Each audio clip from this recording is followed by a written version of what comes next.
To the choirmaster, a psalm of the sons of Korah. Lord, you were favorable to your land. You restored the fortunes of Jacob. You forgave the iniquity of your people. You covered all their sin. Selah. You withdrew all your wrath. You turned from your hot anger.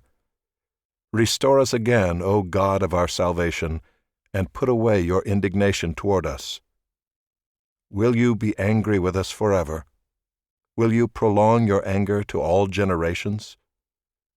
Will you not revive us again, that your people may rejoice in you? Show us your steadfast love, O Lord, and grant us your salvation. Let me hear what God the Lord will speak, for he will speak peace to his people, to his saints, but let them not turn back to folly. Surely his salvation is near to those who fear him, that glory may dwell in our land. Steadfast love and faithfulness meet. Righteousness and peace kiss each other.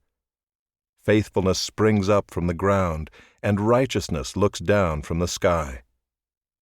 Yes, the Lord will give what is good, and our land will yield its increase. Righteousness will go before him and make his footsteps a way.